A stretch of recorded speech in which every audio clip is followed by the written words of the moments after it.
Hello, good evening, good afternoon, good morning. Tonight, I would like to discuss an interesting article that was submitted as circulating in my social media group by South African Malikai Mahlatsi. I hope I pronounced that correctly. In this article, it's an interesting article in the sense that he's saying that Zimbabwe did not become a failed state overnight. The collapse of the country happened over a period of decades, starting as early as the 1980s. That is very true.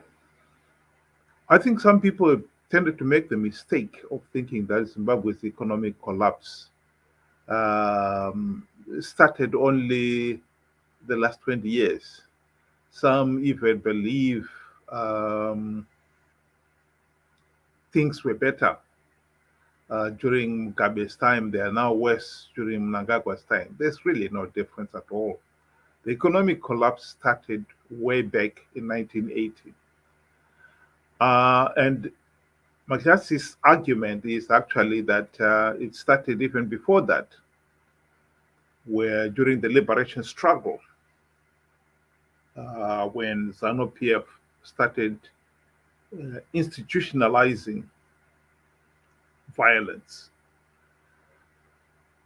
and that has become a key feature of Zimbabwean politics, violence. I think there is a point too in that argument.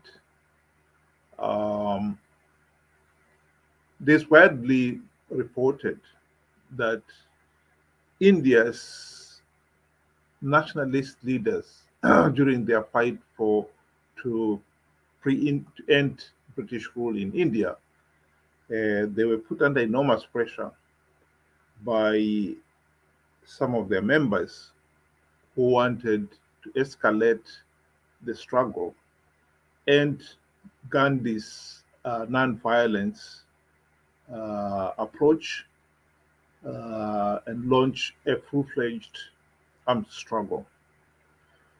It is said that Gandhi and some of his key leaders, like Nehru, argued against that.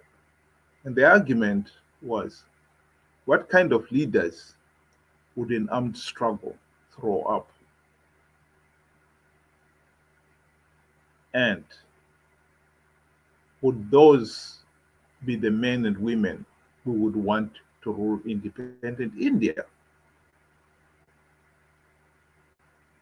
I think if we look at Zimbabwe, we've got to admit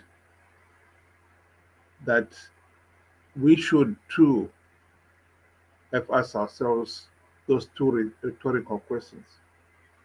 Because in the case of Zimbabwe, we certainly had the men and women who emerged out of the armed struggle as our leaders, who have turned out to be a nightmare. There's no denying that. ZANU PF, Mugabe and his ZANU PF colleagues are exactly what an armed struggle would throw up. And they've become the terror to the nation. So, in many ways, Zimbabwe has provided the world with the answer to those two rhetorical questions that Gandhi and his colleagues posed to themselves and to their fellow Indians, and why it was so wise for them to have decided that is not what we want.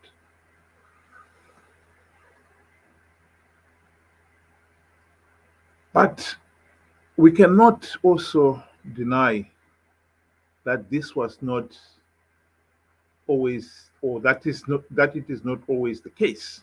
That when you've got an armed struggle, you end up with the wrong individuals. Because South Africa, next door to us, had an armed struggle, and they managed to produce visionary leaders like Nelson Mandela. So the armed struggle did not result in a corrupt, tyrannical uh, ruling party or thugs like ZANU PF did. So it's not a question of it was inevitable. It wasn't inevitable at all. In fact, Zimbabwe is one of the few countries that had an armed struggle and then ended up with the crisis that we have right now, where yesteryear's liberators have become today oppressors. Because clearly Robert Mugabe and his cronies, their agenda was not to make sure there's freedom, liberty, and human dignity to all Zimbabweans. Their primary objective was to seize power and become the next oppressors. And they were willing to ride roughshod over the ordinary Zimbabweans to achieve that goal. And in fact, that has been their objective ever since independence. But even then, we've got to say, after 42 years of independence, surely we cannot deny there were many golden opportunities along the way that we should have seized upon and end the ZANU PF dictatorship. Particularly when you look at how far this ZANU PF dictatorship has dragged us down this into this the depths of depravity and despair in the last 42 years. Surely there must have been the time when we say, no, this is not totally unacceptable. And yes, we cannot deny that the opportunities were there. In the case of Zimbabwe, we had the opportunity, the golden opportunity during the GNU, the 2008 to 2013 GNU. And unfortunately, those who were tasked to implement the reforms, Morgan Tsvangirai and his MDC friends, proved to be corrupt and breathtakingly incompetent. And so they failed to implement even one reform in 22 years, 5 of which was in the GNU. But to go back to Mahlatsi's argument, he goes to say that South Africa is going down that route.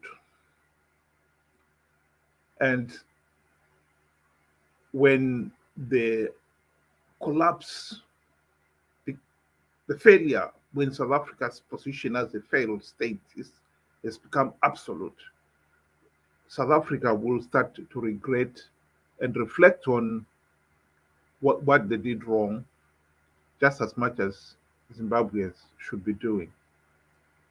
In his case, he argues that we have become, meaning South Africa, we, South Africa, have become dangerously accepting of misgovernance in our country. We have become people who have a plan B for everything, exactly like Zimbabweans. In other ways, he is now attributing Zimbabwe's failed state to Zimbabweans' attitude to this, having this plan B. So they don't do anything about the misrule because they've got a plan B. He went on to give many examples, and one of which was if Zimbabweans find there is no hospital equipment, they will simply buy the drips at the pharmacy and take them to the hospital. Zimbabweans are serial plan B people, he concluded. I think this is most unkind as it is untrue. if he understood the uh, terrible conditions of our hospital, that our health system is completely collapsed, then he would also understand that, and also the fact that our economy is in total meltdown, and about 50% of our people are now living in abject poverty, then he would understand that even if people have got the money to buy this drip, how many of those who need the drip can afford it? And number two, if they were to take it to the hospital, how many of them would find competent staff to fit those drips? That is how bad the Zimbabwe health situation has become. Most of our nurses and doctors have since left the country out of sheer despair. No one can live on the slave wages that the ZANU PF government has been forcing our healthcare workers to live on. So many of them have left the country. And the hospitals themselves are in such a sorry state that you even find even big hospitals like Parenyatwa, Pilo Hospital, Gomo, and so forth, referral hospitals in the country. It is very common to hear that they have no running water, they have no electricity. That is the sorry state of Zimbabwe's situation. And to say to somebody who today is sitting in the dark because they are power cuts, which has become a very common thing in our part of the world, um,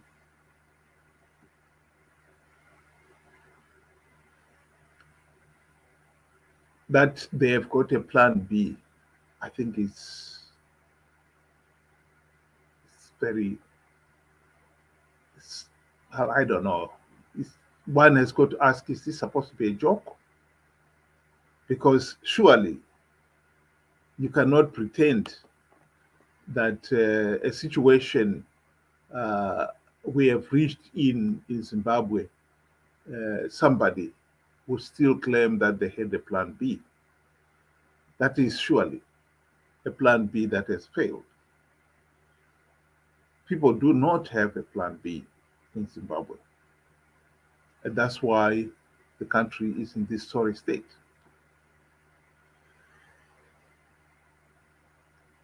There is the argument that has got to be made here is,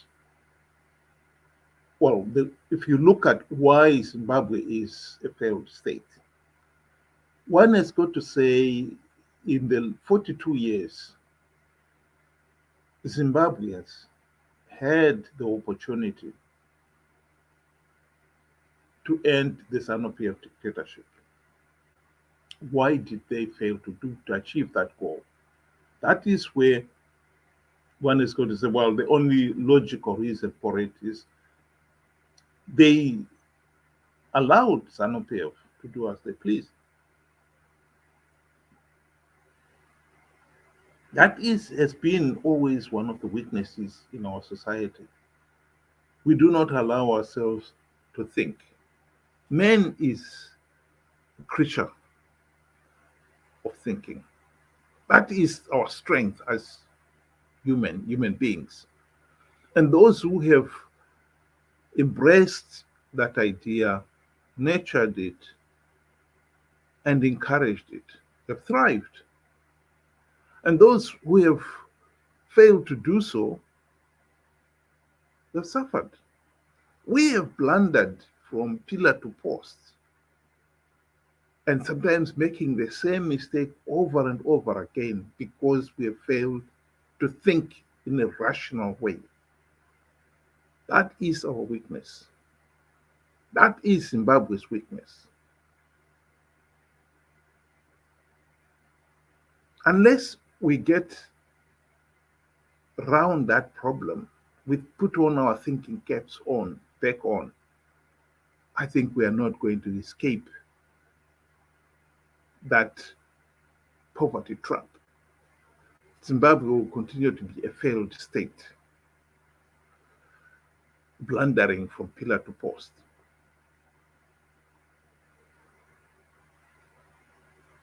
That is the challenge that Zimbabweans out there have got to embrace. It's not as if the thinking process is one is expected to do the rocket science thinking. No, some of it is common sense. There is really no reason why so many Zimbabweans out there are failing to, as a nation, we are failing to deliver something even as as basic as making sure we've got free, fair, and credible elections.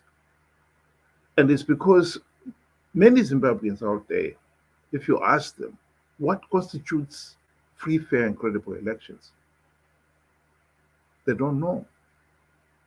And this is why ZANU PF has taken advantage of that and keeps on having these meaningless elections, and people keep on participating in them, some of them even hoping that they would deliver meaningful change. In an election in which in 2008, ZANU PF showed that even if you win 73% of the vote, you do not win power. That shows the depth of the rigging we are talking about here. And why anyone would continue to tolerate that beggars belief. And yet, Zimbabweans do. We are going into elections next year, and they are going to continue, many of them out of desperation, true, but nonetheless continue to participate in these elections, knowing fully well by participating, you are actually giving ZANU PF legitimacy. You are shooting yourself in the foot. That is a sign of somebody who is not thinking. As a nation, as long as we have people who refuse to think, we'll continue to shoot ourselves in the foot. I do not believe that participating in next year's election, flawed elections, knowing that that will only give ZANU PF legitimacy, can be considered by any stretch of imagination as somebody who has got a plan B. That is not a plan. That is insanity. We need to break the cycle of insanity. This is the space age. There is so much information out there that should enable everybody, at least the majority of the people, particularly those who have got university qualifications, high college qualifications, and good professions, i.e., we have had the exposure of education, to be able to rationally think this is a trap of our own making, and how are we going to get out of it? The solutions are there. We are not being asked to reinvent the wheel. We're only being asked to make use of it. If we cannot hold free, fair, and credible elections, if we cannot define what is it that constitutes free, fair, and credible elections, then yes, of course, we deserve to live in a country that is a failed state. That is what constitutes a failed state. A nation in which the majority of the people seem to be incapable of thinking for themselves. That, to me, is the root cause of Zimbabwe's present situation, why we are a failed state. It didn't start overnight, true. We have failed to demonstrate that we can think in a rational way, or think for ourselves. The present economic situation is going to force us to do so, or we are not going to get out of this mess. Those are the realities that some of the Zimbabweans out there, while you sit in the dark, twiddling your thumbs, you should think about. Thank you and good night.